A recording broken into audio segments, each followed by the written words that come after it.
India news Varanasi से हम वाराणसी के अंबिया मंडी क्षेत्र के पार्षद तुफैल साहब से जुड़ चुके हैं। बात करेंगे जिस तरह से एक मजबूत विपक्ष सदन में पहुंचा है और उसके बाद ही सदन में जो दोनों तरफ से जो गर्मा गर्मी है, इसमें जो नेता भारतीय जनता पार्टी के जो हैं राहुल गांधी की जाति पूछ ली है। देखिए, ये देश में लोगों को बरगलाने के लिए नया नया फार्मूला इस्तेमाल किया जा रहा है। ये अनुराग ठाकुर जो हैं, इन्हीं की बात हो रही है ना। तो उनको नहीं पता है कि इस देश में कौन स्टार है, कौन राजनीतिक में क्या पद पे है, कौन विपक्ष में है, कौन सत्ता पक्ष में है, क्या उनको नहीं पता है? उनकी बौखलाहट इसलिए कि भी पिछले कुछ साल पहले इन्होंने दिल्ली में एक उसमें कहा था कि गोली मारो डेड डैश। अब इस बार नया फार्मूला इन्होंने दिया है कि जिनकी जाति का खुद नहीं पता है, वो इंटरनेशनल राहुल गांधी जिनकी छवि इंटरनेशनल है, पूरे दुनिया में जिनकी इज्जत है, उनके बारे में इतनी छिछोरी जुबान इस्तेमाल किया जाए। अनुराग ठाकुर जी खुद पहले देख लें कि उनकी पोजीशन उनकी पार्टी के अंदर क्या रही। पिछली सरकार में ये मिनिस्टर थे, इस बार इनको किनारे साइड कर दिया गया और इनको कह दिया गया कि जो अनाप शनाप आपको बात करना है करिए, बाकी जो तो सरकार है ही है। तो ऐसे लोगों की कोई पहचान नहीं है और जो लोग गंदी जुबान रखते हैं वो इसी टाइप के लोग होते हैं। भारतीय जनता पार्टी को ले लीजिए या नरेंद्र मोदी जी को ले लीजिए, ये जातीय जनगणना जब बात आती है ये इतना पीछे क्यों हटते हैं, इतना गुस्सा क्यों हो जाता है? भाई, इस देश में 29 राज्य है, अलग अलग भाषाएं बोली जाती है, अलग अलग धर्मों को मानने वाले लोग हैं, उसी तरह अलग अलग जातियां हैं। अगर जाति जनगणना कराने में क्या दिक्कत इनको? आप देश के प्राइम मिनिस्टर हैं, आपके पास सारा अधिकार है। विपक्ष तो आपसे अपनी बात को मांग कर रहा है। देश हित में जातिगत जनगणना बहुत जरूरी है ताकि दूध का दूध पानी का पानी हो जाए कि हमें कितनी भागीदारी, कितनी हिस्सेदारी किसमें सुनिश्चित करनी है, कितनी होनी चाहिए। अभी आप देखते होंगे किसी भी महकमे में देख लीजिए, जो ऊंचे कास्ट के लोग हैं 90%, 95, 80% उन्हीं लोगों को हिस्सेदार बनाया गया है, बाकी लोगों को वोटर बनाया गया है। और जो झुंझुना के नाम से जो थमाया जाता है मौके मौके पे, कभी नेम प्लेट लगाइए तो कांवरियों को जो तो के लिए जो तो उनको पता होगी कि कौन हिंदू की दुकान है, कौन मुसलमान की। अब राजनीति इस दिशा में नहीं चलेगी। इसका उदाहरण आपने देखा है, पूरे देश ने देखा और पूरी दुनिया ने जाना कि जहां 22 जनवरी को प्राण प्रतिष्ठा हुई अयोध्या के अंदर, श्री राम प्रभु का इतना भव्य प्रोग्राम रखा गया, वहां से जनता ने नकार दिया।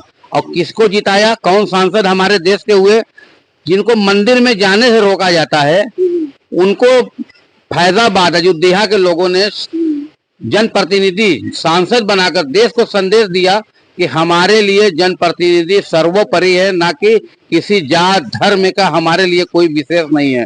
कहते हैं कि हिंदुओं ने वोट नहीं दिया, कहीं कहीं कहेंगे कि हमें लोगों ने वहां नहीं जिताया। भाई, आपका परसेंट है, आपकी सरकार है, आपके लोग हर जगह काबिज है।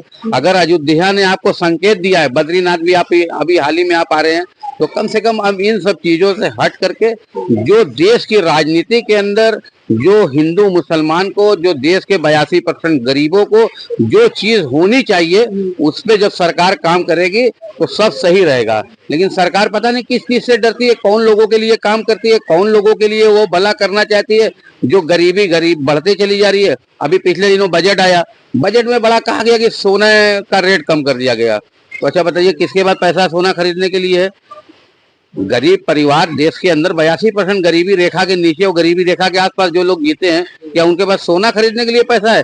अरे शादी पड़ती है, जाइए सोनारों की जाइए, पता करिए, वहां पे सब किराए पे सामान मिलता है। अपनी इज्जत बचाने के लिए किसी से कहते नहीं है, जाके किराए पर जिस तरह टेंट से सामान बर्तन मिलता है ना खाने शादी ब्याह के लिए, उसी तरह जो होता है लोग लाके जेवरी लिया के पहनते हैं, सोना चांदी और हार और खरीद नहीं पाते, इसलिए भाड़े पे लाके जो तो अपनी इज्जत बचाते हैं शादी ब्याह में। ऐसे में नरेंद्र मोदी जी ने कहा है कि हमारे सदन में जो प्रतिक्रियाएं चल रही हैं, इसमें उन्होंने कहा है कि हमारा 2.5 घंटे तक गला घोंपा गया, मुझे 2.5 घंटे तक बोलने नहीं दिया गया। क्या कभी कोई प्रधानमंत्री और एक पक्षी नेता कभी ऐसा बोला है? जो देखिए, ये तो आपके सवाल से मुझे एक बात की हैरत हुई।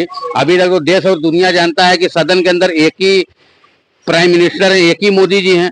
अगर कोई दूसरे मोदी आए हो तो हम उनके बारे में तो नहीं जानते हैं, लेकिन ये हम आपके जरिए जानना चाहते हैं कि इस देश के प्रधानमंत्री हैं कौन। प्रधानमंत्री माननीय मोदी जी है ना। अगर वो जब खुद इतनी पावर, इतनी शक्ति के बाद जो कहते हैं कि एक अकेला सब पर भारी, और कहते हैं 2.5 घंटा हमारा गला घोंपा गया, हमें बोलने नहीं दिया गया, तो बताइए इस देश की जनता का क्या होगा। इस देश की जनता कहाँ जाएगी जो एक शक्तिशाली प्रधानमंत्री जब अपने आप को बताते हैं कि हमारे पास इतनी भी ताकत नहीं है कि हम सदन के अंदर बोल सकें, तो वो यहाँ की जनता क्या अपनी आवाज उठाई क्या बोलेगी। पिछले समय में याद आ रहा है कि पंजाब का दौरा था चुनाव के दरमियान में, तो प्रधानमंत्री जी को जहां दौरा स्थल जहां पे रैली वैली करनी थी किसी कारण नहीं पहुंच पाए।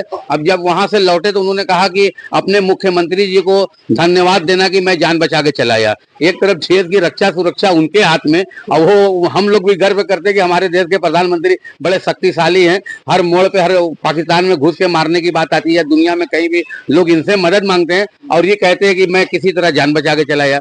तो बहुत सारी बातें समझ के परे होती है और समझ में नहीं आता कि इस पे क्या डिसीजन लिया जाए, क्या बताया जाए या क्या खुद में समझा जाए। जब प्रधानमंत्री खुद ही जो तो सदन के अंदर जो ऑन रिकॉर्ड बात होती है, जब सदन के अंदर ऑन रिकॉर्ड प्रधानमंत्री जी बताते हैं कि हम जो तो सदन में जो तो 2.5 घंटा बोल नहीं पाए, तो ये बड़ी मतलब मजाकिया टाइप की बात लगती है। प्रधानमंत्री ने यहाँ तक कहा है कि जो भी सरकार थी 1999 से 2004 तक अटल जी की भी सरकार थी, बाकी मिली जुली भी सरकार उससे पहले थी, बाद में यूपीए की सरकार आई, लेकिन देश के अंदर खुशहाली बहुत थी।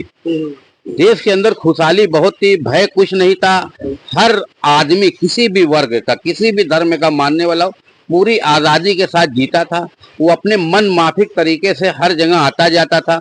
पहले ये नहीं था कि कपड़े से पहचान होती है, उसके लिबास से पहचाना जाए। पता नहीं कौन कौन नई नई पहचान जो है तो प्रधानमंत्री जी ने बताई और लोगों ने पहचाना भी कि हाँ ये पहचान है। भाई आपके सामने हम बैठे हैं टोपी लगा के, तो एक पहचाने हैं, तो क्या हम अपना धार्मिक, अपना इस्लामिक काम को छोड़ दें?